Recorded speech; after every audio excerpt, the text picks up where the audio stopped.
ਵਾਹਿਗੁਰੂ ਸਾਹਿਬ ਜੀ। ਇੱਕ ਓੰਕਾਰ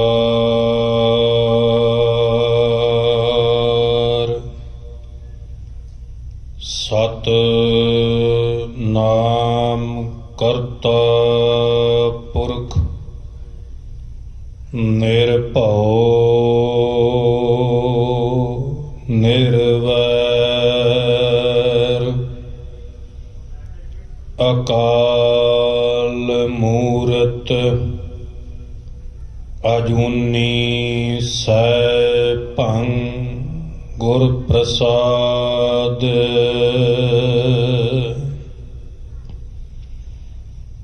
ਹਮ ਸਰ ਦੀਨ ਦਇਆਲ ਨ ਤੁਮ ਸਰ ਅਬ ਪਤਿਆਰ ਕਿਆ ਕੀਜੈ। ਬਚਨੀ ਤੋਰ ਮੋਰ ਮਨ ਮਾਨੈ ਜਨ ਕਉ ਪੂਰਨ ਦੀਜੈ। ਹਉ ਬਲ ਬਲ ਜਾਉ ਰਮਈਆ ਕਾਰਨੇ ਕਾਰਨ ਕਵਨ ਅਬੋਲ। ਬਹੁਤ ਜਨਮ ਬਿਛਰੇ ਥੇ ਮਾਧੋ ਇਹੋ ਜਨਮ ਤੁਮਾਰੇ ਲਿਖੇ। ਕਹਿ ਰਵਿਦਾਸ ਆਸ ਲਗ ਜੀਵਉ ਚਿਰ ਭਇਓ ਦਰਸ਼ਨ ਦੇਖੇ। ਵਾਹਿਗੁਰੂ ਸਾਹਿਬ ਜੀ। ਰਾਗ ਸੂਹੀ ਅਸ਼ਟਪਦੀਆ ਮਹੱਲਾ ਚੌਥਾ ਘਰ ਦੂਜਾ। ਇੱਕ ਓੰਕਾਰ ਸਤਿਗੁਰ ਪ੍ਰਸਾਦ। ਕੋਈ ਆਣ ਮਿਲਾਵੈ ਮੇਰਾ ਪ੍ਰੀਤਮ ਪਿਆਰਾ ਹਉ ਤਿਸ ਪਹਿ ਆਪ ਵਿਚਾਈ। ਕੋਈ ਆਣ ਮਿਲਾਵੈ ਮੇਰਾ ਪ੍ਰੀਤਮ ਪਿਆਰਾ ਹਉ ਤਿਸ ਪਹਿ ਆਪ ਵਿਚਾਈ। ਦਰਸ਼ਨ ਹਰ ਦੇਖਣ ਕੈ ਤਾਈ ਕਿਰਪਾ ਕਰਹਿ ਤਾਂ ਸਤਿਗੁਰ ਮਿਲਹਿ। ਹਰ ਹਰ ਨਾਮ ਧਿਆਈ ਰਹਾਉ। ਜੇ ਸੁਖ ਦੇਹਿ ਤਾਂ ਤੁਝਹਿ ਅਰਾਧੀ ਦੁਖ ਪੀ ਤੁਝੈ ਧਿਆਈ। ਜੇ ਭੁਖ ਦੇਹਿ ਤਾਂ ਇਤ ਹੀ ਰਾਜਾ ਦੁਖ ਵਿੱਚ ਸੂਖ ਮਨਾਈ। ਤਨ ਮਨ ਕਾਟ ਕਾਟ ਸਭ ਅਰਪੀ ਵਿੱਚ ਅਗਨੀ ਆਪ ਜਲਾਈ। ਪੱਖਾ ਫੇਰੀ ਪਾਣੀ ਢੋਵਾਂ ਜੋ ਦੇਵਹਿ ਸੋ ਖਾਈ। ਨਾਨਕ ਗਰੀਬ टह पया दुआर, हर मेल लै हो वड्याई। नानक गरीब टह पया दुआर, हर मेल लै हो वड्याई। वाहिगुरु जी का खालसा, वाहिगुरु जी की फतेह। चवर छतर तख्त दे मालिक, जुगो जुग अटल सतगुरु धन धन श्री गुरु ग्रंथ साहिब पातशाह जी दी पावन और पवित्र हजूरी अंदर संध्या दे पावन दरबार दियां हाजरियां भर रहे सतसंगी जनों, गुरु गोद अंदर बैठ करके आप जी ने गुरु सवारे कीर्तनियां दे पासों गुरबाणी दा मनोहर कीर्तन श्रवण करके अपने आप नूं वड्डियां भागां वाले बनाया है।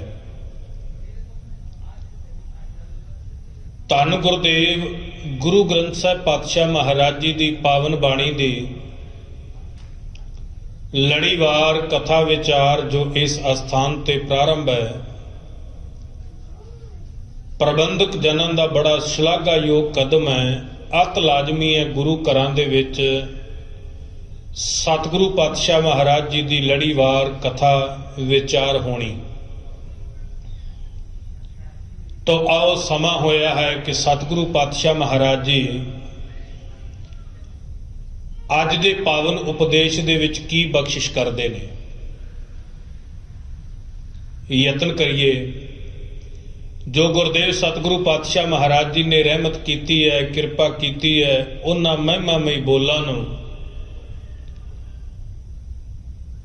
असीं अपने हिरदे दे विच धार सकीए, साडे जीवन दे विच इह काम आउण। इस वास्ते इन्हां पावन बोलां नूं अपने हिरदे विच वसाउण वास्ते बड़े ही ध्यान दे नाल, बड़े गौह दे नाल धन गुरु अर्जन देव पातशाह महाराज जी की दसी विधि विधान के अनुसार के सावधान एकाग्र चीत होकर के आलस और दुसुस्ती नूं दूर भजा करके सावधानता दे नाल मन बिरती नूं एकाग्र करके गुरुदेव पातशाह महाराज जी के पावन उपदेश नूं सरवण करिए, तां जो गुरुदेव पातशाह महाराज जी ने इन्हां पावन बचनां दा पूरा पूरा सानू लाभ मिल सके। गुरुदेव पातशाह महाराज जी दे पावन बोल ने मन की एकाग्रता वास्ते सतगुरु कहंदे ने भी ये मन जिहड़ा है बहुत परेशान करदा है गुरमुख जनां नूं, जगियासुआं नूं, ये टिकदा नहीं। गुरुदेव पातशाह महाराज जी ने पावन बाणी दे विच एक बड़ी सुंदर उदाहरण दिती है। गुरुदेव कहंदे खर का पैखर तो छूटै जो ऊपर लादा। जेड़े किरती मनुख अपने कोल भार ढोण वास्ते खोते रखते ने, खर कहंदे ने खोते नूं, खोते रखते ने और उन्हां दे उपर भार ढोण वास्ते जदों उहदे ते वजन लदना है उहदे तो पहला उहदे पैरां नूं पैखर जिहड़ा आपां कहने जूड़ पाया हुंदा है रस्सी दे नाल।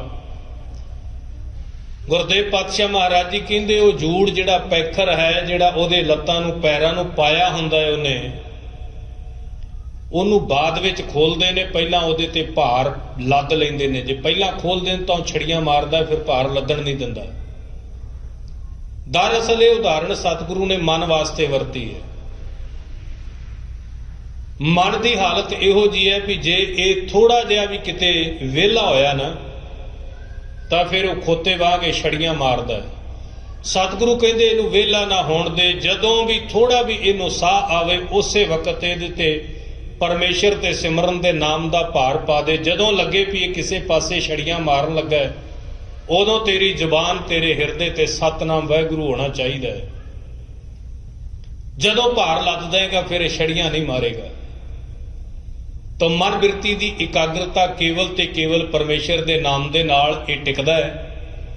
इनू टिकाउण वास्ते सारे ही माई भाई गुरदेव गुरु ग्रंथ साहिब पातशाह महाराज जी नूं अपना मुबारक पवित्र सीस झुकाओ ते हाथ जोड़ के सारे ही उचारण करो जी, सतनाम श्री वाहिगुरु साहिब जी, सतनाम श्री वाहिगुरु साहिब जी। अज दे पावन बचन त्रिलोकी दे मालक सतगुरु धन सोढ़ी सुल्तान गुरदेव धन गुरु रामदास पातशाह महाराज जी ने कृपा की है।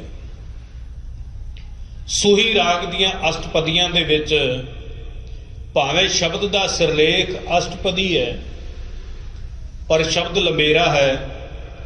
लगभग 32 पौड़ियां इस शब्द दियां ने।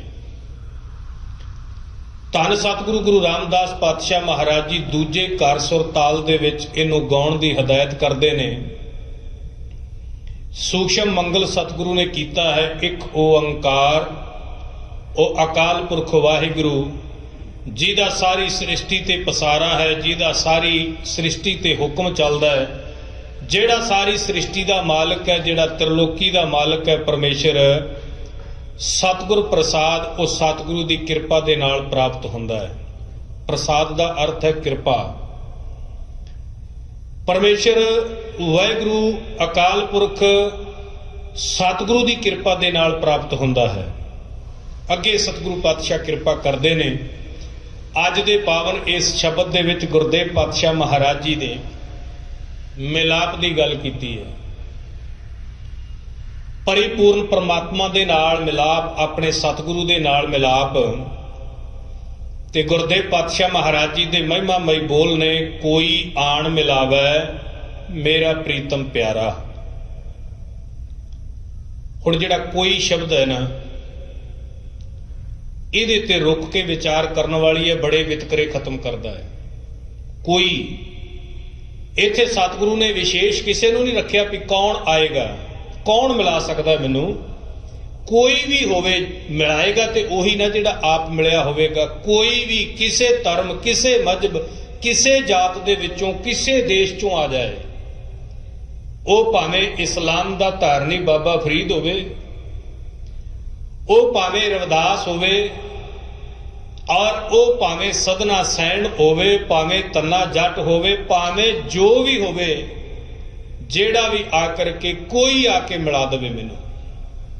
मिलना किनू है? मेरा प्रीतम प्यारा। उस अकाल पुरख वाहिगुरु दे नाल, मेरे सच्चे सतगुरु दे नाल मेरा मिलाप करा दे। ते सतगुरु पातशाह महाराज जी कहते उहदे बदले च मैं उहनूं दवांगा की दवांगा?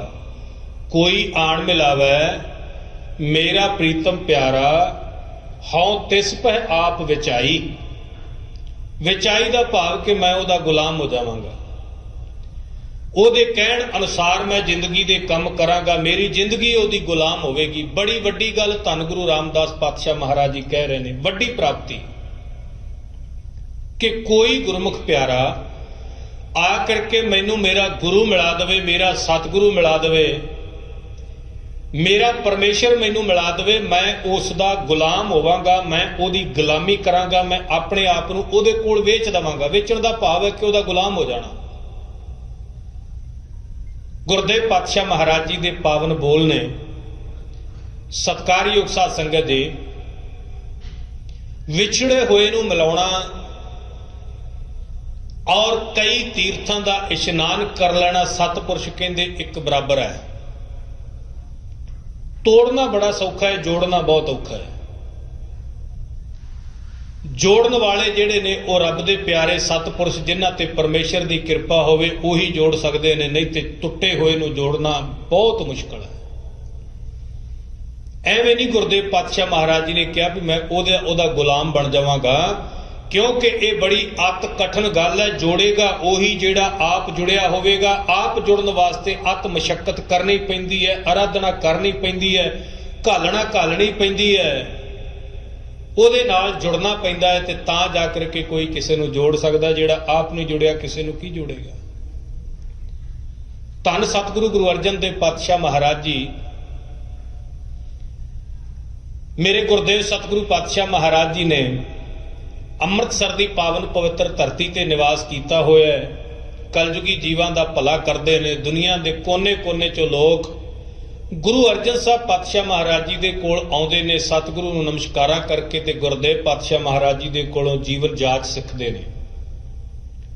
ਜਿੱਥੇ ਸਤਿਗੁਰੂ ਨੇ ਸੇਵਾ ਦੇ ਨਾਲ ਜੋੜਿਆ, ਜਿੱਥੇ ਗੁਰਦੇਵ ਪਾਤਸ਼ਾਹ ਮਹਾਰਾਜ ਜੀ ਨੇ ਸਿਮਰਨ ਦੇ ਨਾਲ ਜੋੜਿਆ, ਗੁਰਦੇਵ ਪਾਤਸ਼ਾਹ ਮਹਾਰਾਜ ਜੀ ਨੇ ਆਪ ਸਤਿਗੁਰੂ ਮਹਾਨ ਕੀਰਤਨੀਏ ਸਨ। ਇਤਿਹਾਸ ਸਾਡਾ ਬੋਲਦਾ ਹੈ, ਔਰ ਇਸ ਗੱਲ ਦੀ ਵੀ ਇਤਿਹਾਸ ਗਵਾਹੀ ਭਰਦਾ ਹੈ ਕਿ ਸਤਿਗੁਰੂ ਗੁਰੂ ਅਰਜਨ ਸਾਹਿਬ ਪਾਤਸ਼ਾਹ ਮਹਾਰਾਜ ਜੀ ਵਰਗਾ ਸੋਹਣਾ ਸਰੰਦਾ ਕੋਈ ਨਹੀਂ ਸੀ ਵਜਾ ਸਕਦਾ। ਅੱਜ ਤੱਕ ਕੋਈ ਨਹੀਂ ਵਜਾ ਸਕਿਆ। ਏਡੇ ਮਹਾਨ ਕੀਰਤਨੀਏ ਸਨ, ਏਡਾ ਸੋਹਣਾ ਸਰੰਦਾ ਵਜਾਉਂਦੇ ਸਨ ਗੁਰੂ ਅਰਜਨ ਸਾਹਿਬ ਪਾਤਸ਼ਾਹ, ਕਿ ਜਿਹੜਾ ਬਾਬਾ ਮੋਹਣ ਭਾਈ ਗੁਰਦਾਸ ਦੇ ਕਹਿਣ ਦੇ ਉੱਤੇ ਪੋਥੀਆਂ ਨਾ ਦਿੱਤੀਆਂ, ਔਰ ਬਾਬਾ ਬੁੱਢਾ ਬ੍ਰਹਮ ਗਿਆਨੀ ਦੇ ਕਹਿਣ ਤੇ ਪੋਥੀਆਂ ਨਾ ਦਿੱਤੀਆਂ, ਸਤਿਗੁਰੂ ਗੁਰੂ ਅਰਜਨ ਸਾਹਿਬ ਨੇ ਜਾ ਕੇ ਸਰੰਦਾ ਵਜਾ ਕੇ ਕੀਰਤਨ ਕੀਤਾ ਤੇ ਉਹ ਪੱਥਰ ਵਰਗਾ ਦਿਲ ਪਿਘਲ ਕੇ ਮੋਮ ਬਣ ਗਿਆ। ਬੜੇ ਮਹਾਨ ਕੀਰਤਨੀਏ ਸਨ ਸਤਿਗੁਰੂ, ਤੇ ਕੀਰਤਨ ਦਾ ਸਤਿਕਾਰ ਬੜਾ ਕਰਦੇ ਸਨ। ਕਹਿੰਦੇ ਇੱਕ ਵਾਰੀ ਕੀਰਤਨੀਏ ਆਏ, ਉਹਨਾਂ ਨੇ ਸ਼ਬਦ ਗਾਇਨ ਕੀਤਾ, ਬੜਾ ਸੁੰਦਰ ਕੀਰਤਨ ਕੀਤਾ। ਸਤਿਗੁਰੂ ਪਾਤਸ਼ਾਹ ਮਹਾਰਾਜ ਜੀ ਨੇ ਕੁਝ ਮਾਇਆ ਉਹਨਾਂ ਨੂੰ ਭੇਟਾ ਵਜੋਂ ਦੇ ਕੇ ਕਹਿਣ ਲੱਗੇ, ਭਾਈ ਇਹ ਤੁਹਾਡੇ ਸ਼ਬਦ ਦੀ ਭੇਟਾ ਹੈ। ਕੀਰਤਨੀਆਂ ਨੇ ਕਿਹਾ, ਸਤਿਗੁਰੂ ਪਾਤਸ਼ਾਹ ਸਾਨੂੰ ਮੁੱਲ ਚਾਹੀਦਾ ਕੀਰਤਨ ਦਾ। ਗੁਰਦੇਵ ਸਤਿਗੁਰੂ ਕਹਿਣ ਲੱਗੇ, ਭਾਈ ਮੁੱਲ ਨਹੀਂ ਕੋਈ ਬਾਣੀ ਦਾ ਦੇ ਸਕਦਾ, ਇਹ ਬਹੁਮੁੱਲੀ ਚੀਜ਼ ਹੈ। ਕੀਰਤਨ ਤੁਸੀਂ ਕਰਦੇ ਹੋ, ਇਹਦੀ ਕੋਈ ਕੀਮਤ ਨਹੀਂ ਹੈ। ਗੁਰਦੇਵ ਪਾਤਸ਼ਾਹ ਮਹਾਰਾਜ ਜੀ ਨੇ ਪਹਿਲਾਂ 100 ਦਿੱਤਾ ਸੀ, 100 ਹੋਰ ਦੇ ਦਿੱਤਾ। ਕਹਿਣ ਲੱਗੇ, ਸਤਿਗੁਰੂ ਭੇਟਾ ਨਹੀਂ, ਸਾਨੂੰ ਮੁੱਲ ਚਾਹੀਦਾ ਹੈ। ਗੱਲ ਕੀ ਗੱਲ 500 ਤੱਕ ਪਹੁੰਚ ਗਈ, ਤੇ ਗੁਰਦੇਵ ਕਹਿਣ ਲੱਗੇ 500 ਦੇ ਕੇ ਕਹਿਣ ਲੱਗੇ, ਇਹ ਵੀ ਭਾਈ ਭੇਟਾ ਹੈ, ਕੀਰਤਨ ਦਾ ਮੁੱਲ ਨਹੀਂ। ਕਹਿਣ ਲੱਗੇ, ਸਤਿਗੁਰੂ ਸਾਨੂੰ ਮੁੱਲ ਚਾਹੀਦਾ ਹੈ। ਗੁਰਦੇਵ ਸਤਿਗੁਰੂ ਕਹਿਣ ਲੱਗੇ, ਫਿਰ ਤਲਵਾਰ ਲਿਆਓ ਤੇ ਮੇਰਾ ਸਿਰ ਵੱਢ ਲਓ, ਇਹ ਵੀ ਭੇਟਾ ਹੈ, ਮੁੱਲ ਇਹ ਵੀ ਨਹੀਂ ਕੀਰਤਨ ਦਾ। ਇੰਨਾ ਸਤਿਕਾਰ ਸਤਿਗੁਰੂ ਕੀਰਤਨ ਦਾ ਕਰਦੇ ਸਨ। ਮੇਰੇ ਗੁਰਦੇਵ ਪਾਤਸ਼ਾਹ ਮਹਾਰਾਜ ਜੀ ਦੇ ਕੋਲ ਕੀਰਤਨੀਏ ਭਾਈ ਸੱਤਾ ਤੇ ਭਾਈ ਬਲਵੰਡ ਰਾਏ ਕੋਈ ਆਣ ਮਿਲਾਵਾ ਹੈ। ਦੋਵੇਂ ਕੀਰਤਨੀਏ ਸਤਿਗੁਰੂ ਪਾਤਸ਼ਾਹ ਮਹਾਰਾਜ ਜੀ ਦੇ ਕੋਲ ਕੀਰਤਨ ਕਰਦੇ ਨੇ। ਬੜੀ ਇਹਨਾਂ ਦੀ ਸੋਭਾ ਹੈ, ਬੜੀ ਇਹਨਾਂ ਦੀ ਪ੍ਰਸ਼ੰਸਾ ਹੈ। ਦੂਰ ਦੂਰ ਤੱਕ ਸੰਗਤ ਇਹਨਾਂ ਨੂੰ ਜਾਣਦੀ ਹੈ ਤੇ ਇਹਨਾਂ ਦੇ ਕੀਰਤਨ ਦਾ ਰਸ ਮਾਣਦੀ ਹੈ। ਸੰਗਤ ਇਹਨਾਂ ਦਾ ਬੜਾ ਸਤਿਕਾਰ ਕਰਦੀ ਹੈ, ਬੜਾ ਆਦਰ ਆਓ ਭਗਤ ਕਰਦੀ ਹੈ ਸ਼ਬਦ ਕੀਰਤਨ ਦਾ ਕਰਕੇ। ਇਹਨਾਂ ਦੇ ਘਰ ਦੇ ਵਿੱਚ ਸੰਤਾਨ ਹੈ, ਇਹਨਾਂ ਦੀ ਬੱਚੀ ਜਵਾਨ ਹੋਈ ਤੇ ਇਹਨਾਂ ਉਹਦਾ ਆਨੰਦ ਕਾਰਜ ਕਰਨਾ ਹੈ।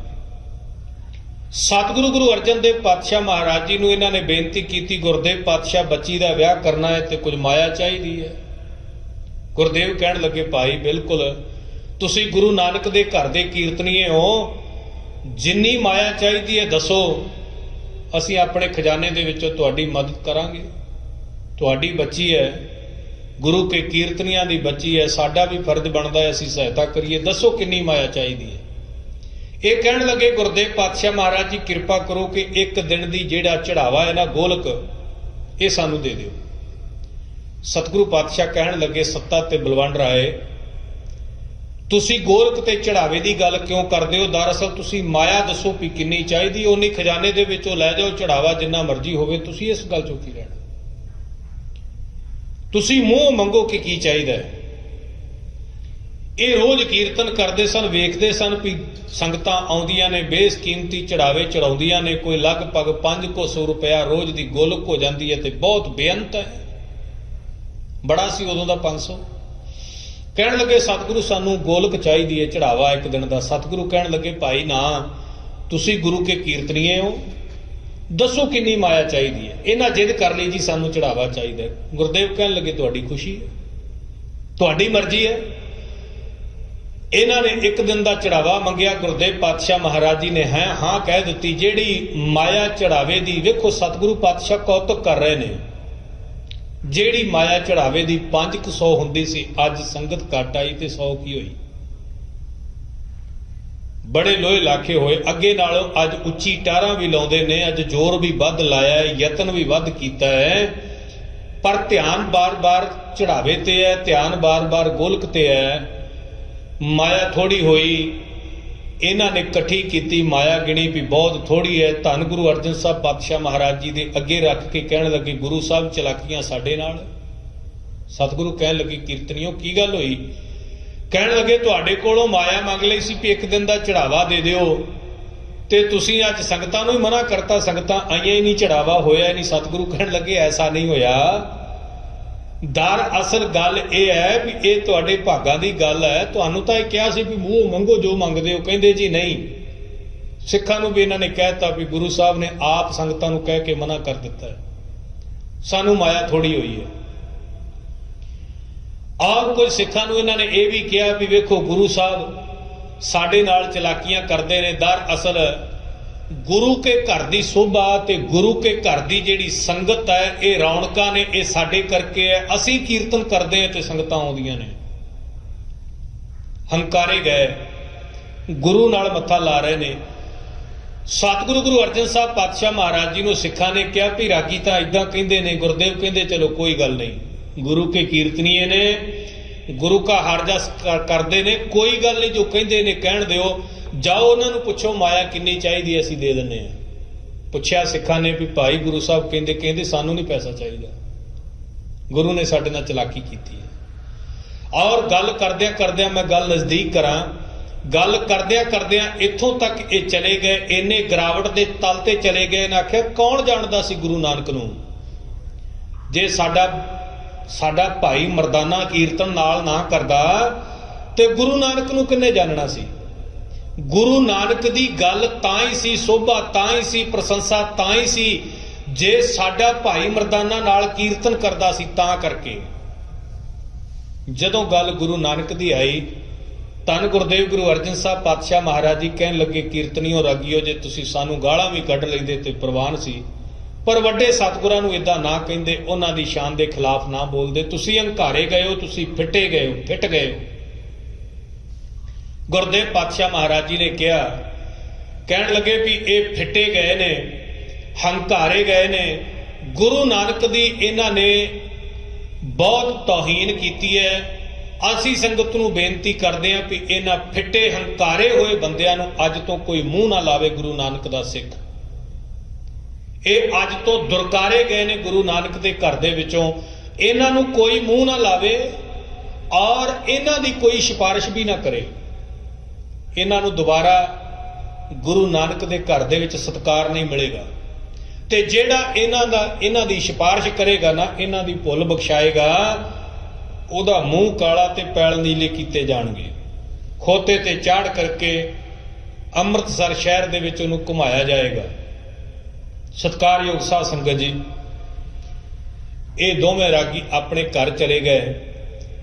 गुरु की संगतां ने इन्हां नूं मूँह लाउणा छड्ड दिता। जिहदे कोल भी जिन्हों भी जा करके सत करतार सांझी करनी चाहुंदे ने, वो मूँह पासे कर लैंदा। जदों वेख लैंदे कोई भी आ रहे ने, ये दोवें संगत पासे हो जाती। कोई नहीं बुलाउंदा, कोई नहीं बोलदा, कोई मत्थे नहीं लाउणा चाहुंदा। आंढ गुआंढ दे लोकां ने अपने घरां दे विच आउणा, इन्हां नूं वड़ना बंद कर दिता ते आप इन्हां दे घर जाना बंद कर दिता।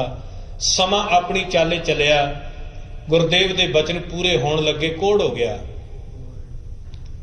और हुण इन्ने तंग ने घर दे अंदर, क्योंकि कीर्तन करदे सन, उपजीविका चलदी सी, घर च खाण नूं भी कुछ नहीं है ते बीमारी ने भी घेर लिया, ना मुराद बीमारी।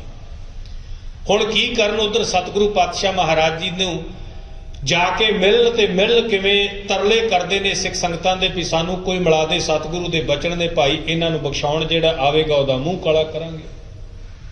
हुण कौन मिलावे? कोई आण मिलावे मेरा प्रीतम प्यारा। मिलावे कौन हुण? क्योंकि गुरु घर चों फटकारे गए ने। सत्कारयोग साध संगत जी, अखीर जदों इन्हां दे हालातां दा पता लगा, भाई लद्दे परोपकारी नूं, ना ही सी भाई लद्दा परोपकारी, गुरु का सिख, बड़ा भजनीक पुरुष, रब दे दरगाह दे विच सत्कारी हुई आत्मा। पता लगा भी कीर्तनीय फटकारे गए, कोड़ हो गया, घर दे विच खाण पीण वास्ते भी कुछ नहीं बचिया, भुखे मर रहे ने, कोड़ दे करके घर बैठे ने, कोई मत्थे नहीं लाउंदा। ਉਹਦੇ ਮਨ ਦੇ ਵਿੱਚ ਦਇਆ ਆਈ, ਕਹਿਣ ਲੱਗਾ ਫਿਰ ਵੀ ਗੁਰੂ ਕੀ ਇਹਨਾਂ ਨੇ ਬਾਣੀ ਦਾ ਕੀਰਤਨ ਕੀਤਾ ਹੈ, ਜੇ ਗੁਰੂ ਘਰ ਦੇ ਨਾਲੋਂ ਟੁੱਟ ਗਏ ਨੇ, ਕਿਸੇ ਨਾ ਕਿਸੇ ਕਾਰਨ ਗੁਸਤਾਖੀ ਕਰ ਬੈਠੇ ਨੇ, ਤੇ ਗੁਰੂ ਦਾ ਤਰਲਾ ਕਰਕੇ ਮਿਲਾ ਦਈਏ। ਕੋਈ ਆਣ ਮਿਲਾਵਾ ਹੈ। ਗੁਰੂ ਦੇ ਬਚਨ ਸਨ ਵੀ ਮੂੰਹ ਕਾਲਾ ਕਰਕੇ ਖੋਤੇ ਤੇ ਬਿਠਾ ਕੇ ਛਿੱਤਰਾਂ ਦਾ ਗਲ 'ਚ ਹਾਰ ਪਾ ਕੇ ਤੇ ਸਾਰੇ ਅੰਮ੍ਰਿਤਸਰ ਸ਼ਹਿਰ ਦੇ ਵਿੱਚ ਫੇਰਿਆ ਜਾਏਗਾ। ਭਾਈ ਲੱਧਾ ਗਿਆ, ਜਾ ਕੇ ਕਹਿਣ ਲੱਗਾ ਸੱਤਾ ਤੇ ਬਲਵੰਡ ਰਾਏ ਨੂੰ ਕਿ ਰਾਗੀਓ ਆਓ, ਮੈਂ ਤੁਹਾਨੂੰ ਚੱਲ ਕੇ ਬਖਸ਼ਾਉਣਾ ਹੈ, ਮੈਂ ਤੁਹਾਨੂੰ ਮਿਲਾਉਣਾ ਹੈ। ਕੋਈ ਆਣ ਮਿਲਾਵੇ ਮੇਰਾ ਪ੍ਰੀਤਮ ਪਿਆਰਾ, ਮੈਂ ਮਿਲਾਵਾਂਗਾ। ਆਪਣੇ ਹੱਥੀਂ ਭਾਈ ਲੱਧੇ ਨੇ ਆਪਣੇ ਮੂੰਹ ਤੇ ਕਾਲਖ ਮਲ ਲਈ, ਆਪਣੇ ਗਲ ਦੇ ਵਿੱਚ ਜੁੱਤੀਆਂ ਦਾ ਹਾਰ ਪਾ ਲਿਆ ਤੇ ਇੱਕ ਖੋਤਾ ਮੰਗਵਾਇਆ, ਖੋਤੇ ਤੇ ਬਹਿ ਗਿਆ। ਅੱਗੇ ਅੱਗੇ ਢੋਲ ਵਾਲਾ ਡੱਗਾ ਮਾਰ ਰਿਹਾ ਹੈ, ਪਿੱਛੇ ਖੋਤੇ ਤੇ ਬਹਿ ਕੇ ਭਾਈ ਲੱਧਾ ਜੀ ਤੁਰੇ ਜਾ ਰਹੇ ਨੇ, ਉਹਦੇ ਮਗਰ ਇਹ ਦੋਵੇਂ ਰਾਗੀ। ਗੁਰੂ ਕੀਆਂ ਸੰਗਤਾਂ ਜਿਹੜਾ ਵੀ ਰਸਤੇ 'ਚ ਵੇਂਦਾ ਢੋਲ ਦੀ ਆਵਾਜ਼ ਸੁਣ ਕੇ ਆਉਂਦਾ ਹੈ, ਤੇ ਜਦੋਂ ਵੇਂਦਾ ਰਾਗੀ ਤੇ ਉਦੋਂ ਪਾਸੇ ਹੋ ਜਾਂਦੇ ਨੇ ਸਾਰੇ। ਭਾਈ ਲੱਧਾ ਜੀ ਇਸ ਤਰੀਕੇ ਦੇ ਨਾਲ ਸਾਰੇ ਅੰਮ੍ਰਿਤਸਰ ਦੇ ਵਿੱਚੋਂ ਦੀ ਹੋ ਕੇ ਘੁੰਮ ਕੇ ਤੇ ਜਦੋਂ ਗਏ ਨਾ ਸਤਿਗੁਰੂ ਪਾਤਸ਼ਾਹ ਮਹਾਰਾਜ ਜੀ ਦੇ ਕੋਲ, ਗੁਰਦੇਵ ਪਾਤਸ਼ਾਹ ਮਹਾਰਾਜ ਜੀ ਕਹਿਣ ਲੱਗੇ ਭਾਈ ਢੋਲ ਦੀ ਆਵਾਜ਼ ਆ ਰਹੀ ਹੈ, ਕੌਣ ਆ ਰਿਹਾ ਹੈ, ਕਾਹਦਾ ਢੋਲ ਵੱਜ ਰਿਹਾ ਹੈ? ਗੁਰੂ ਕੇ ਸਿੱਖਾਂ ਨੇ ਕਿਹਾ ਗੁਰਦੇਵ ਪਾਤਸ਼ਾਹ ਸੱਤਾ ਤੇ ਬਲਵੰਡਾ ਆ ਰਹੇ ਨੇ। ਤੇ ਸਤਿਗੁਰੂ ਕਹਿਣ ਲੱਗੇ ਢੋਲ ਕਿਉਂ ਵੱਜਦੇ ਨੇ? ਕਹਿਣ ਲੱਗੇ ਗੁਰਦੇਵ ਸਤਿਗੁਰੂ ਭਾਈ ਲੱਧਾ ਪਰਉਪਕਾਰੀ, ਉਹਨਾਂ ਨੂੰ ਬਖਸ਼ਾਉਣ ਵਾਸਤੇ ਆਪਣੇ ਮੂੰਹ ਤੇ ਕਾਲਖ ਮਲ ਕੇ ਖੋਤੇ ਤੇ ਸਵਾਰ ਹੋ ਕੇ ਆ ਰਿਹਾ। ਮੇਰੇ ਗੁਰਦੇਵ ਧੰਨ ਸਤਿਗੁਰੂ ਗੁਰੂ ਅਰਜਨ ਦੇਵ ਪਾਤਸ਼ਾਹ ਮਹਾਰਾਜ ਜੀ ਨੇ ਆਸਣ ਛੱਡਿਆ, ਅਗਲਵਾਂਢੀ ਹੋ ਕੇ ਜਾ ਕੇ ਭਾਈ ਲੱਧੇ ਨੂੰ ਗਲ ਦੇ ਵਿੱਚੋਂ ਜੁੱਤੀਆਂ ਦਾ ਹਾਰ ਲਾ ਦਿੱਤਾ, ਆਪਣੇ ਕੱਪੜੇ ਰੁਮਾਲ ਦੇ ਨਾਲ ਚਿਹਰਾ ਸਾਫ਼ ਕੀਤਾ। ਕਹਿਣ ਲੱਗੇ ਲੱਧਾ ਜੀ ਤੁਸੀਂ ਸੁਨੇਹਾ ਹੀ ਘੱਲ ਦਿੰਦੇ ਤੇ ਗੁਰੂ ਨਾਨਕ ਨੇ ਇਹਨਾਂ ਨੂੰ ਬਖਸ਼ ਦੇਣਾ ਸੀ, ਐਸਾ ਕਿਉਂ ਕੀਤਾ? ਕੋਈ ਆਣ ਮਿਲਾਵੇ ਮੇਰਾ ਪ੍ਰੀਤਮ ਪਿਆਰਾ। ਗੁਰਦੇਵ ਪਾਤਸ਼ਾਹ ਮਹਾਰਾਜ ਜੀ ਉਹ ਤੁਹਾਡਾ ਹੁਕਮ ਸੀ, ਤੇ ਗੁਰੂ ਹੁਕਮ ਕਰੇ ਤੇ ਸਿੱਖ ਹੁਕਮ ਮੰਨੇ ਨਾ, ਇਹ ਕਿਵੇਂ ਹੋ ਸਕਦਾ ਹੈ? ਤੁਸੀਂ ਹੁਕਮ ਕੀਤਾ ਸੀ ਤੇ ਮੈਂ ਤੁਹਾਡੇ ਹੁਕਮ ਦੀ ਪਾਲਣਾ ਕੀਤੀ ਹੈ, ਬਾਕੀ ਕੁਝ ਨਹੀਂ ਕੀਤਾ। ਮੇਰੀ ਹੱਥ ਜੋੜ ਕੇ ਬੇਨਤੀ ਹੈ ਵੀ ਇਹ ਵਿਚਾਰੇ ਭੁੱਲ ਗਏ ਨੇ, ਕਿਰਪਾ ਕਰਕੇ ਇਹਨਾਂ ਨੂੰ ਬਖਸ਼ ਲਓ ਤੇ ਗੁਰੂ ਨਾਨਕ ਦੇ ਨਾਲ ਮਿਲਾ ਦਿਓ। ਕੋਈ ਆਣ ਮਿਲਾਵੇ ਮੇਰਾ ਪ੍ਰੀਤਮ ਪਿਆਰਾ। ਸਤਿਗੁਰੂ ਪਾਤਸ਼ਾਹ ਮਹਾਰਾਜ ਜੀ ਕਹਿਣ ਲੱਗੇ ਲੱਧਾ ਜੀ ਦਰਅਸਲ ਇਹਨਾਂ ਵੱਡੇ ਸਤਿਗੁਰਾਂ ਦੀ ਨਿੰਦਿਆ ਕੀਤੀ ਹੈ ਆਪਣੀ ਜ਼ੁਬਾਨ ਦੇ ਨਾਲ, ਕਬੂਲ ਬੋਲੇ ਨੇ, ਔਰ ਤੁਸੀਂ ਆਏ ਹੋ, ਤੁਹਾਡੀ ਮਾਰਫਤ ਇਹਨਾਂ ਨੂੰ ਬਖਸ਼ਿਆ ਜਾ ਸਕਦਾ ਗੁਰੂ ਨਾਨਕ ਦੇ ਘਰ ਦੇ ਵਿੱਚੋਂ, ਪਰ ਜਿਹੜੀ ਜ਼ੁਬਾਨ ਦੇ ਨਾਲ ਇਹਨਾਂ ਕਬੂਲ ਬੋਲੇ ਨੇ ਉਸੇ ਜ਼ੁਬਾਨ ਦੇ ਨਾਲ ਗੁਰੂ ਦੀ ਸਿਫਤ ਕਰਨ, ਗੁਰੂ ਦੀ ਪ੍ਰਸ਼ੰਸਾ ਕਰਨ, ਗੁਰੂ ਨਾਨਕ ਦੀ ਵਡਿਆਈ ਕਰਨ, ਤੇ ਤਾਂ ਇਹਨਾਂ ਦੀ ਭੁੱਲ ਬਖਸ਼ਾਈ ਜਾਏਗੀ। ਜਿਉਂ-ਜਿਉਂ ਵਡਿਆਈ ਕਰਨਗੇ, ਜਿਉਂ-ਜਿਉਂ ਇਹਨਾਂ ਦੀ ਇਹ ਦੁੱਖ ਕੱਟਿਆ ਜਾਏਗਾ, ਕੋੜ ਦਾ ਰੋਗ ਠੀਕ ਹੋਏਗਾ। ਸਤਿਕਾਰਯੋਗ ਸਾਧ ਸੰਗਤ ਜੀ, ਵਿਦਵਾਨ ਸਨ, ਆਲਾ ਦਰਜੇ ਦੇ ਰਾਗੀ ਸਨ। ਇਹਨਾਂ ਨੇ ਫਿਰ ਆਪਣੀ ਜ਼ੁਬਾਨ ਤੋਂ ਧੰਨ ਗੁਰਦੇਵ ਪਾਤਸ਼ਾਹ ਮਹਾਰਾਜ ਜੀ ਦੀ, ਗੁਰੂ ਨਾਨਕ ਸਾਹਿਬ ਜੀ, ਧੰਨ ਗੁਰੂ ਅਮਰਦਾਸ, ਗੁਰੂ ਰਾਮਦਾਸ, ਧੰਨ ਗੁਰੂ ਅਰਜਨ ਸਾਹਿਬ ਜੀ ਦੀ ਸੋਭਾ ਕੀਤੀ, ਔਰ ਇਹਨਾਂ ਨੇ ਆਪਣੇ ਵੱਲੋਂ ਬਾਣੀ ਉਚਾਰਨ ਕੀਤੀ, ਜਿਹੜੀ ਕਿ ਰਾਮਕਲੀ ਦੇ ਅੰਦਰ ਇੱਕ ਵਾਰ ਭਾਈ ਸੱਤੇ ਤੇ ਭਾਈ ਬਲਵੰਡੇ ਦੀ ਹੈ। ਇਹਨੇ ਸੋਭਾ ਦੇ ਵਿੱਚ ਇਹਨਾਂ ਨੇ ਜਦੋਂ ਉਹ ਗਾਇਨ ਕੀਤੀ, ਸਤਿਗੁਰੂ ਨੂੰ ਬੜੀ ਪਸੰਦ ਆਈ। ਮੇਰੇ ਗੁਰਦੇਵ ਪਾਤਸ਼ਾਹ ਮਹਾਰਾਜ ਜੀ ਨੇ ਗੁਰੂ ਗ੍ਰੰਥ ਸਾਹਿਬ ਦੇ ਵਿੱਚ ਉਹਨਾਂ ਨੂੰ ਅਸਥਾਨ ਦਿੱਤਾ। ਜਿੱਥੇ ਅਸੀਂ ਗੁਰੂ ਨਾਨਕ ਨੂੰ ਮੱਥਾ ਟੇਕਦੇ ਹਾਂ, ਦਸਾਂ ਹੀ ਸਤਿਗੁਰਾਂ ਨੂੰ ਸਾਡਾ ਸਿਰ ਝੁਕਦਾ ਹੈ। ਭਾਈ ਲੱਧੇ ਪਰਉਪਕਾਰੀ ਵੱਲੋਂ ਬਖਸ਼ਾਏ ਹੋਏ ਉਹ ਸਿੱਖ ਬਾਬਾ ਸੱਤਾ ਜੀ ਤੇ ਬਾਬਾ ਬਲਵੰਡ ਰਾਏ ਜੀ ਨੂੰ ਵੀ ਸਾਡਾ ਸਿਰ ਓਨਾ ਹੀ ਝੁਕਦਾ ਹੈ। ਜਦੋਂ ਕੋਈ ਰੱਬ ਦਾ ਪਿਆਰਾ ਜਿਹੜਾ ਆਪ ਮਿਲਿਆ ਹੁੰਦਾ ਹੈ ਨਾ, ਜਦੋਂ ਉਹ ਮਿਲਾਪ ਕਰਾ ਦਿੰਦਾ ਹੈ, ਤੇ ਫਿਰ ਅਵਸਥਾ ਇਹ ਬਣਦੀ ਹੈ, ਸਤਿਗੁਰੂ ਕਹਿੰਦੇ ਕੋਈ ਆ ਕੇ ਮਿਲਾ ਦੇਵੇ, ਮੈਂ ਸਦਾ ਵਾਸਤੇ ਉਹਦਾ ਗੁਲਾਮ ਹੋ ਜਾਵਾਂਗਾ। ਕੋਈ ਆਣ ਮਿਲਾਵੇ ਮੇਰਾ ਪ੍ਰੀਤਮ ਪਿਆਰਾ, ਹਉ ਤਿਸ ਪੈ ਆਪ ਵਿੱਚ ਆਈ। ਦਰਸ਼ਨ ਹਰ ਦੇਖਣ ਕੇ ਤਾਈ, ਮਿਲ ਕੇ ਕਰਨਾ ਕੀ ਹੈ? ਕੇਵਲ ਤੇ ਕੇਵਲ ਉਹਦੇ ਦਰਸ਼ਨ ਕਰਨੇ ਨੇ। ਦਰਸ਼ਨਾਂ ਦੀ ਤਾਂਘ ਹੈ, ਦਰਸ਼ਨਾਂ ਦੀ ਹਿਰਦੇ ਦੇ ਵਿੱਚ ਕਰਕ ਕਰੇਜੇ ਮਾਹੇ, ਹਿਰਦੇ ਦੇ ਵਿੱਚ ਉਹ ਚੀਸ ਉੱਠਦੀ ਹੈ ਬਾਰ-ਬਾਰ ਵੀ ਆਪਣੇ ਪਿਆਰੇ ਦੇ ਦੀਦਾਰ ਕਰਾਂ, ਆਪਣੇ ਪਿਆਰੇ ਦੇ ਦਰਸ਼ਨ ਕਰਾਂ। ਕਿਰਪਾ ਕਰੇ ਤਾਂ ਸਤਿਗੁਰ ਮੇਲਾ ਹੈ, ਹਰ ਹਰ ਨਾਮ ਧਿਆਈ। ਜੇ ਉਹ ਕਿਰਪਾ ਕਰੇ ਤੇ ਤਾਂ ਸਤਿਗੁਰੂ ਦੇ ਨਾਲ ਮਿਲਾਪ ਹੁੰਦਾ ਹੈ। ਮਿਲਾਪ ਕਰਕੇ ਤੇ ਪਰਮੇਸ਼ਰ ਦਾ ਨਾਮ ਧਿਆਉਣਾ ਹੈ, ਉਹਦੀ ਉਸਤਤ ਕਰਨੀ ਹੈ, ਉਹਦੀ ਸੋਭਾ ਕਰਨੀ ਹੈ। ਉਹਦੇ ਜਸ ਕਰਨੇ, ਉਹਦੀ ਵਡਿਆਈ ਕਰਨੀ ਹੈ, ਜਿਵੇਂ ਭਾਈ ਸੱਤਾ ਤੇ ਭਾਈ ਬਲਵੰਡਾ ਜੀ ਨੇ ਕੀਤੀ ਹੈ। ਜਦੋਂ ਮਿਲ ਕੇ ਮਿਲਣ ਤੋਂ ਬਾਅਦ ਉਹਦੀ ਹੀ ਵਡਿਆਈ ਕਰੀਦੀ ਹੈ ਤੇ ਫਿਰ ਐਡਾ ਸਥਾਨ ਮਿਲਦਾ ਵੀ ਤਰਲੋਕੀ ਫਿਰ ਸਿਰ ਝੁਕਾਉਂਦੀ ਹੈ।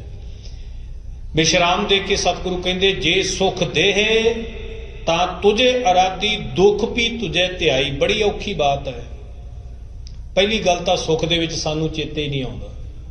ਸੁੱਖ ਦੇ ਵਿੱਚ ਵਿਰਲੇ ਭਾਗਾਂ ਵਾਲੇ ਨੇ ਜਿਨ੍ਹਾਂ ਨੂੰ ਪਰਮੇਸ਼ਰ ਚੇਤੇ ਆਉਂਦਾ ਹੈ, ਨਹੀਂ ਤੇ ਸੁੱਖ ਦੇ ਵਿੱਚ ਕਿੱਥੇ ਚੇਤੇ ਆਉਂਦਾ। ਜਦੋਂ ਦੁੱਖ ਦਾ ਡੰਡਾ ਵੱਜਦਾ ਉਦੋਂ ਭੱਜੀਦਾ ਵੀ ਚੱਲੀਏ ਗੁਰਦੁਆਰੇ, ਹੁਣ ਚੱਲ ਕੇ ਬਾਬੇ ਕੋ ਅਰਦਾਸ ਕਰਾਈਏ। ਆਈਦਾ ਦੌੜ ਕੇ ਫਿਰ ਗੋਡਿਆਂ ਪਰਨੇ ਹੁੰਦਾ ਬੰਦਾ ਇੱਥੇ ਆ ਕਰਕੇ ਵੀ ਕਰੋ ਕਿਰਪਾ, ਹੁਣ ਬੜੇ ਦੁਖੀ ਆ, ਬੜੇ ਪਰੇਸ਼ਾਨ ਆ। ਬਹੁਤ ਮੁਸ਼ਕਲ ਹੈ। ਜਦੋਂ ਸੁੱਖ ਭੋਗਦਾ ਹੈ ਨਾ ਬੰਦਾ, ਉਦੋਂ ਉਹਨੂੰ ਪਰਮੇਸ਼ਰ ਭੁੱਲ ਜਾਂਦਾ ਹੈ। ਭਾਗਾਂ ਵਾਲੇ ਨੇ ਜਿਹੜੇ ਸੁੱਖ ਦੇ ਵਿੱਚ ਸਿਮਰਨ ਕਰਦੇ ਨੇ। ਸਤਿਗੁਰੂ ਪਾਤਸ਼ਾਹ ਮਹਾਰਾਜ ਜੀ ਦੀ ਪਾਵਨ ਬਾਣੀ ਦੇ ਵਿੱਚੋਂ ਗੁਰਦੇਵ ਪਾਤਸ਼ਾਹ ਮਹਾਰਾਜ ਜੀ ਕਹਿੰਦੇ ਨੇ, ਰੋਜ਼ ਆਪਾਂ ਨਿੱਤਾ ਪ੍ਰਤੀ ਪੜ੍ਹਦੇ ਹਾਂ ਵੀ ਬੰਦਿਆ ਸੁੱਖ ਦੇ ਨਾਲ ਇੰਨਾ ਚੰਬੜਨਾ। ਜੇ ਸੁੱਖ ਹੈ ਨਾ ਤੇਰੀ ਜ਼ਿੰਦਗੀ ਦੇ ਵਿੱਚ, ਸਮਝ ਲੈ ਵੀ ਤੂੰ ਰੋਗੀ ਹੈ। ਦੁੱਖ ਦਾਰੂ ਸੁੱਖ ਰੋਗ ਪਿਆ। ਜਦੋਂ ਬਹੁਤ ਜ਼ਿਆਦਾ ਸੁੱਖ ਹੋ ਗਿਆ ਨਾ ਤੇ ਪਰਮੇਸ਼ਰ ਵਿਸਰ ਗਿਆ, ਸਮਝ ਲੈ ਵੀ ਜੇ ਸੁੱਖ ਭੋਗਦਿਆਂ ਹੋਇਆਂ ਪਰਮੇਸ਼ਰ ਚੇਤੇ ਨਹੀਂ ਹੈ ਤੇ ਸਮਝ ਲੈ ਵੀ ਮੈਂ ਰੋਗੀ ਹਾਂ, ਮੈਨੂੰ ਬਿਮਾਰੀ ਚੰਬੜ ਚੁੱਕੀ ਹੈ। ਤੇ ਦੁੱਖ ਜਿਹੜਾ ਇਹ ਦਾਰੂ ਬਣ ਜਾਂਦਾ। ਕਿਉਂ ਦਾਰੂ ਬਣਦਾ? ਕਿਉਂਕਿ ਦੁੱਖ ਦੇ ਵਿੱਚ ਪਰਮੇਸ਼ਰ ਚੇਤੇ ਬੜਾ ਆਉਂਦਾ ਹੈ। ਮੁਸ਼ਕਲ 'ਚ ਫਸਿਆ ਬੰਦਾ ਬਹੁਤ ਪਰਮੇਸ਼ਰ ਦਾ ਆਰਾਧਨ ਕਰਦਾ, ਸਿਮਰਨ ਕਰਦਾ। ਸਤਿਗੁਰੂ ਕਹਿੰਦੇ ਜੇ ਸੁੱਖ ਦੇਹ ਤਾਂ ਤੁਝੇ ਅਰਾਧੀ। ਅਵਸਥਾ ਇਹ ਬਣਾ ਦੇ, ਮਿਲਣ ਤੋਂ ਬਾਅਦ ਅਵਸਥਾ ਇਹ ਬਣ ਜਾਵੇ, ਸਾਡਾ ਸਟੇਟਸ ਇਹ ਹੋ ਜਾਵੇ ਵੀ ਸੁੱਖ ਦੇ ਵਿੱਚ ਵੀ ਤੇਰੀ ਆਰਾਧਨਾ, ਤੇਰਾ ਸਿਮਰਨ ਹੋਵੇ। ਦੁੱਖ ਵੀ ਤੁਝੇ ਧਿਆਈ, ਜੇ ਦੁੱਖ ਵੀ ਆ ਜਾਵੇ ਤੇ ਤੈਨੂੰ ਹੀ ਧਿਆਵਾਂ ਮੈਂ। ਸੁੱਖ 'ਚ ਵੀ ਤੇਰਾ ਚੇਤਾ ਰਹੇ ਤੇ ਦੁੱਖ ਦੇ ਵਿੱਚ ਵੀ ਤੇਰੀ ਆਰਾਧਨ ਰਹੇ। ਅੱਗੇ ਸਤਿਗੁਰੂ ਕਹਿੰਦੇ ਜੇ ਭੁੱਖ ਦੇਹ ਤਾਂ ਇਤ ਹੀ ਰਾਜਾਂ, ਦੁੱਖ ਵਿੱਚ ਸੁਖ ਮਨਾਈ। ਜੇ ਭੁੱਖ ਦੇ, ਭੁੱਖਿਆਂ ਵੀ ਰੱਖ ਲਵੇਂ ਤੇ ਮੈਂ ਭੁੱਖਿਆਂ ਹੁੰਦਿਆਂ ਵੀ, ਭੁੱਖਾ ਰਹਿ ਕਰਕੇ ਵੀ ਇਸ ਗੱਲ ਤੇ ਸੰਤੁਸ਼ਟੀ ਰੱਖਾਂਗਾ ਵੀ ਇਹ ਵੀ ਤੇਰੀ ਇੱਕ ਰਹਿਮਤ ਹੈ, ਮੈਂ ਭੁੱਖ ਦੇ ਵਿੱਚ ਵੀ ਸੰਤੁਸ਼ਟ ਰਵਾਂਗਾ। ਕਿਉਂਕਿ ਰੱਜ ਤਾਂ ਬੰਦਾ ਉਹੀ ਸਕਦਾ ਹੈ ਨਾ ਜਿਹਨੂੰ ਸੰਤੁਸ਼ਟੀ ਆ ਜਾਏ, ਜਿਹਨੂੰ ਸੰਤੋਖ ਹੋਵੇ। ਸੰਤੋਖ ਤੋਂ ਬਗੈਰ ਬੰਦਾ ਕਦੇ ਰੱਜ ਨਹੀਂ ਸਕਦਾ। ਬਿਨਾਂ ਸੰਤੋਖ ਨਹੀਂ ਕੋ ਰੱਜੈ। ਜਿਹਨੂੰ ਸੰਤੋਖ ਮਿਲਿਆ ਉਹਨੇ ਇੱਕ ਬੁਰਕੀ ਮੂੰਹ 'ਚ ਪਾਈ ਤੇ ਉਹਨੇ ਨਾਲ ਹੀ ਰੱਜ ਗਿਆ, ਤੇ ਜਿਹਨੂੰ ਸੰਤੋਖ ਨਹੀਂ ਉਹਨੇ 10 ਰੋਟੀਆਂ ਖਾ ਕੇ ਵੀ ਪਿਛਲੇ ਪਾਸੇ ਧਿਆਨ ਹੈ ਵੀ ਹੋਰ ਵੀ ਮਿਲ ਜਾਏ।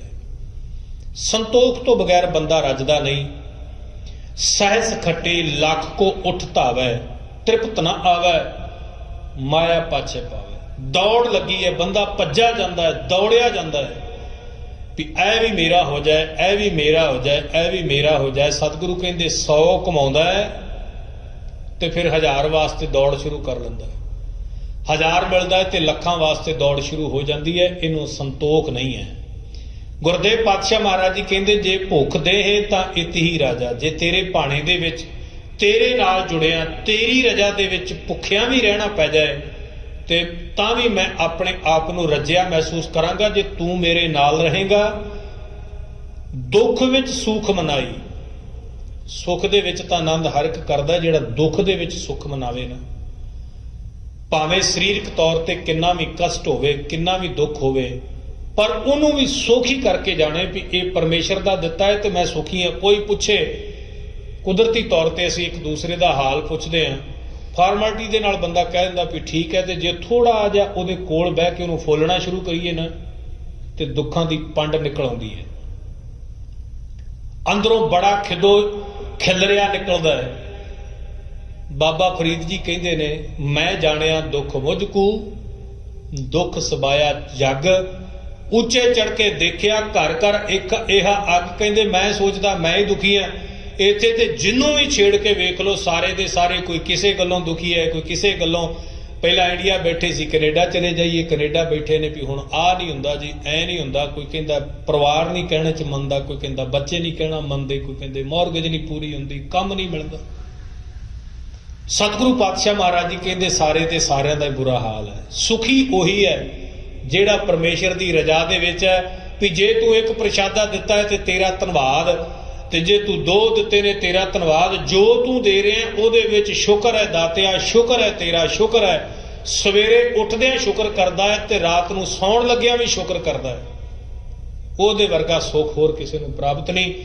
ਤੇ ਜਿਹਨੂੰ ਸੰਤੋਖ ਨਹੀਂ ਹੈ ਉਹਨੂੰ ਨਾ ਰਾਤ ਨੂੰ ਨੀਂਦ ਆਉਂਦੀ ਹੈ, ਕੋਈ ਟੀਕੇ ਲਵਾਉਂਦਾ, ਕੋਈ ਗੋਲੀਆਂ ਖਾ ਕੇ ਸੌਂਦੇ ਨੇ। ਸਰੀਰਕ ਤੌਰ ਤੇ ਉੱਦਾਂ ਬਹੁਤ ਸੁੱਖ ਨੇ, ਮਹਿਲ ਮਾਰੀਆਂ ਟਾਰੀਆਂ ਸੁੱਖ ਦੇ ਸਾਧਨ ਸਾਰੇ ਨੇ, ਪਰ ਮਨ ਕਰਕੇ ਸੁਖੀ ਨਹੀਂ। ਸਤਿਗੁਰੂ ਕਹਿੰਦੇ ਮੈਂ ਉਹਦੇ ਵਿੱਚ ਵੀ ਸੁੱਖ ਮਨਾਵਾਂਗਾ। ਤੇ ਇੱਥੋਂ ਤੱਕ ਅਵਸਥਾ ਬਣ ਜਾਵੇ ਤੇਰੇ ਨਾਲ ਮਿਲ ਕੇ, ਜਦੋਂ ਤੇਰੇ ਨਾਲ ਮਿਲਾਂ ਤੇ ਅਵਸਥਾ ਇਹ ਹੋਵੇ, ਤਨ ਮਨ ਕਾਟ ਕਾਟ ਸਭ ਅਰਪੀ, ਵਿੱਚ ਅਗਨੀ ਆਪ ਜਲਾਈ, ਕਿ ਮੈਂ ਆਪਣਾ ਤਨ ਵੀ ਤੈਨੂੰ ਸਮਰਪਣ ਕਰ ਦੇਵਾਂ, ਮਨ ਵੀ ਸਮਰਪਣ ਕਰ ਦੇਵਾਂ, ਤੇ ਇੱਥੋਂ ਤੱਕ ਵੀ ਇਸ ਤਨ ਦੇ ਜੇ ਟੁਕੜੇ ਵੀ ਹੋ ਜਾਣ ਤਾਂ ਵੀ ਮੈਨੂੰ ਦੁੱਖ ਮਹਿਸੂਸ ਨਾ ਹੋਵੇ। ਤੇ ਜੇ ਮੈਨੂੰ ਅੱਗ ਦੇ ਵਿੱਚ ਵੀ ਸੜਨਾ ਪਵੇ ਨਾ ਤੇਰੇ ਮਿਲਾਪ ਦੇ ਵਿੱਚ, ਤੇ ਮੈਨੂੰ ਤਾਂ ਵੀ ਕੋਈ ਦੁੱਖ ਨਹੀਂ ਹੈ। ਟੁਕੜੇ ਟੁਕੜੇ ਬੰਦ ਬੰਦ ਕਟਾਲੇ ਭਾਈ ਮਨੀ ਸਿੰਘ ਨੇ, ਪਰ ਮਿਲਿਆ ਸੀ, ਜੁੜਿਆ ਰਿਹਾ, ਸੁੱਖ ਮਹਿਸੂਸ ਕੀਤਾ। ਪੁੱਛਿਆ ਭਾਈ ਤਾਰੂ ਸਿੰਘ ਨੂੰ ਚਰਖੜੀ ਤੋਂ ਲਾਹ ਕਰਕੇ ਜ਼ਕਰੀਆ ਖਾਨ ਨੇ, ਤਾਰੂ ਸਿੰਘਾ ਸੁਣਾ, ਕਹਿੰਦਾ ਬਹੁਤ ਆਨੰਦ ਹੈ। ਜਿੰਨਾ ਆਨੰਦ ਇਸ ਚਰਖੀ ਨੇ ਦਿੱਤਾ ਹੈ ਜ਼ਕਰੀਆ ਖਾਨ, ਤੂੰ ਕੀ ਜਾਣਦਾ ਹੈ। ਇਹ ਜੁੜਿਆਂ ਦੀ ਗੱਲ ਹੈ, ਜਿਨ੍ਹਾਂ ਨੂੰ ਪਰਮੇਸ਼ਰ ਦੇ ਨਾਲ ਜਿਨ੍ਹਾਂ ਦਾ ਮਿਲਾਪ ਹੋ ਗਿਆ, ਕੋਈ ਆਣ ਮਿਲਾਵਾ, ਜਿਹੜੇ ਮਿਲ ਗਏ। ਆਪਣੇ ਆਪ ਨੂੰ ਕਹਿੰਦੇ ਮੈਂ ਅੱਗ ਦੇ ਵਿੱਚ ਵੀ ਸਾੜਨਾ, ਰੂਹ ਦੇ ਵਿੱਚ ਲਪੇਟ ਕੇ। ਭਾਈ ਸਤੀ ਦਾਸ ਨੂੰ ਇਹ ਗੱਲਾਂ ਸਤਿਗੁਰੂ ਨੇ ਐਵੇਂ ਲਿਖ ਨਹੀਂ ਦਿੱਤੀਆਂ। ਦਰਅਸਲ ਇਹਨਾਂ ਬਾਣੀ ਦੇ ਅੱਖਰ ਅੱਖਰ ਦਾ ਪ੍ਰੈਕਟੀਕਲੀ ਗੁਰੂ ਨੇ ਆਪਣੇ ਜੀਵਨ ਦੇ ਵਿੱਚ ਤੇ ਗੁਰੂ ਕੇ ਸਿੱਖਾਂ ਨੇ ਜੀਵਨ ਦੇ ਵਿੱਚ ਕਰਕੇ ਵਿਖਾਇਆ ਹੈ। ਗੁਰੂ ਅਰਜਨ ਸਾਹਿਬ, ਗੁਰੂ ਰਾਮਦਾਸ ਪਾਤਸ਼ਾਹ ਮਹਾਰਾਜ ਜੀ ਨੇ ਇਹ ਮਹਿਮਾਮਈ ਬੋਲ ਲਿਖੇ ਨੇ, ਤੇ ਸਤਿਗੁਰੂ ਗੁਰੂ ਅਰਜਨ ਸਾਹਿਬ ਪਾਤਸ਼ਾਹ ਮਹਾਰਾਜ ਜੀ ਨੇ ਪ੍ਰੈਕਟੀਕਲ ਕਰਕੇ ਵਿਖਾਇਆ ਵੀ ਅੱਗ ਤੇ ਸੜ ਕੇ ਵੀ ਤੇਰੇ ਨਾਲ ਜੁੜਿਆ ਰਹਾਂ, ਤੇਰੇ ਤੋਂ ਟੁੱਟਾ ਨਾ, ਉਹਦੇ ਵਿੱਚ ਵੀ ਮੈਨੂੰ ਸੁੱਖ ਮਹਿਸੂਸ ਹੋਏਗਾ। ਤਵੀ ਤੇ ਬੈਠੇ ਨੇ, ਸਰੜ ਸਰੜ ਕਰਕੇ ਚਰਬੀ ਸੜਦੀ ਹੈ, ਉਤੋਂ ਗੁਰਤਿੱਤਾ ਗਰਮ ਰੇਤਾ ਪਾ ਰਿਹਾ ਹੈ, ਸਰੀਰ ਉਬਲਿਆ ਹੋਇਆ ਹੈ। ਉਬਲੇ ਹੋਏ ਸਰੀਰ ਦੇ ਛਾਲਿਆਂ ਤੇ ਜਦੋਂ ਰੇਤਾ ਪੈਂਦੀ ਹੈ, ਜੇ ਇਹਦੀ ਰੇਤਾ ਨਿਕਲਦੀ ਹੈ, ਉਧਰ ਦਾ ਮਾਸ ਸਾਰਾ ਲੱਥ ਕੇ ਤੇ ਤਵੀ ਤੇ ਡਿੱਗਦਾ ਹੈ, ਸਰੜ ਸਰੜ ਹੁੰਦੀ ਹੈ। ਤੇ ਹਾਕਮਾਂ ਨੂੰ ਆਨੰਦ ਆ ਰਿਹਾ ਹੈ ਉਸ ਸੜਦੀ ਹੋਈ ਗੁਰੂ ਦੀ ਚਰਬੀ ਦੇ ਵਿੱਚੋਂ। ਸਤਿਗੁਰੂ ਪਾਤਸ਼ਾਹ ਮਹਾਰਾਜ ਜੀ ਕਹਿੰਦੇ ਕਿ ਆਪਣੀ ਰਸਨਾ ਚੋਂ ਕਿਹਾ ਹੈ ਕਿ ਤੇਰਾ ਕੀਆ ਮੀਠਾ ਲੱਗਾ, ਤੇ ਤੇਰੇ ਕੀਤੇ ਨੂੰ ਮਿੱਠਾ ਕਰਕੇ ਕਿਵੇਂ ਮੰਨੀਦਾ ਮੈਂ ਸਿਖਾ ਕੇ ਜਾਣਾ ਹੈ ਆਪਣੇ ਸਿੱਖਾਂ ਨੂੰ। ਵਿੱਚ ਅਗਨੀ ਆਪ ਜਲਾਈ, ਅੱਗ ਦੇ ਵਿੱਚ ਆਪਣੇ ਆਪ ਨੂੰ ਸਾੜ ਕੇ ਵੀ ਤੇਰੇ ਭਾਣੇ ਨੂੰ ਮਿੱਠਾ ਕਰਕੇ ਮੰਨਾਂਗਾ। ਜੰਡ ਦੇ ਨਾਲ ਬੰਨ ਕੇ ਸਾੜ ਦਿੱਤਾ ਗਿਆ ਲਛਮਣ ਸਿੰਘ ਧਾਰੋਵਾਲ, ਪਰ ਰਤਾ ਰੰਚਕ ਵੀ ਪਿੱਛੇ ਨਹੀਂ ਹਟਿਆ ਗੁਰੂ ਕਾ ਸਿੱਖ। ਪੱਖਾ ਫੇਰੀ ਪਾਣੀ ਢੋਵਾਂ, ਜੋ ਦੇਵੇਂ ਸੋ ਖਾਈ। ਤੇਰੀਆਂ ਸੰਗਤਾਂ ਨੂੰ, ਤੇਰੇ ਰੱਬ ਦੇ ਪਿਆਰਿਆਂ ਨੂੰ ਮੈਂ ਪੱਖੇ ਦੀ ਸੇਵਾ ਕਰਾਂ। ਧੰਨ ਗੁਰੂ ਅਰਜਨ ਸਾਹਿਬ ਪਾਤਸ਼ਾਹ, ਗਰਮੀ ਦੇ ਦਿਨ ਸੰਗਤ ਆ ਗਈ, ਸੰਗਤ ਰਾਤ ਨੂੰ ਆਰਾਮ ਕਰ ਰਹੀ ਹੈ। ਸਤਿਗੁਰੂ ਨੇ ਵੇਖਿਆ ਗਰਮੀ ਬੜੀ ਹੈ, ਗੁਰੂ ਅਰਜਨ ਸਾਹਿਬ ਪਾਤਸ਼ਾਹ ਮਹਾਰਾਜ ਜੀ ਨੇ ਆਪਣੇ ਚਿਹਰੇ ਦੇ ਉੱਪਰ ਚਾਦਰ ਦਾ ਝੁੰਬੜਵਾਟਾ ਮਾਰ ਕੇ ਤੇ ਹੱਥ ਦੇ ਵਿੱਚ ਪੱਖਾ ਫੜਿਆ ਤੇ ਪੱਖੇ ਦੀ ਸੇਵਾ ਕਰ ਰਹੇ ਨੇ। ਕਿਹਾ ਹੀ ਨਹੀਂ ਹੈ, ਕਰਕੇ ਵਿਖਾਇਆ। ਸੁੱਖ ਆਂਡਣਾ ਜੀਵਨ ਨਹੀਂ ਬਤੀਤ ਕੀਤਾ ਵੀ ਮੈਂ ਏਸੀ ਚ ਸੌਣਾ ਹੈ ਤੇ ਤੁਹਾਨੂੰ ਕਹਿ ਦਿੱਤਾ ਵੀ ਹਾਂ ਠੀਕ ਹੈ, ਇਸ ਤਰੀਕੇ ਦੇ ਨਾਲ ਨਹੀਂ। ਪਾਣੀ ਢੋਵਾਂ, 12 ਸਾਲ ਗਾਗਰ ਢੋਈ ਹੈ ਗੁਰੂ ਅਮਰਦਾਸ ਪਾਤਸ਼ਾਹ ਮਹਾਰਾਜ ਜੀ ਨੇ, ਕੇਵਲ ਕਿਹਾ ਨਹੀਂ ਹੈ, ਕਰਕੇ ਵਿਖਾਇਆ ਹੈ। ਪੱਖਾ ਫੇਰੀ ਪਾਣੀ ਢੋਵਾਂ, ਜੋ ਦੇਵ ਹੈ ਸੋ ਖਾਈ। ਜੋ ਵੀ ਦੇ ਦੇਵੇ ਨਾ ਉਹੀ ਅੰਮ੍ਰਿਤ ਹੈ, ਜੋ ਦੇ ਦੇਵੇ ਉਹੀ ਅੰਮ੍ਰਿਤ ਹੈ।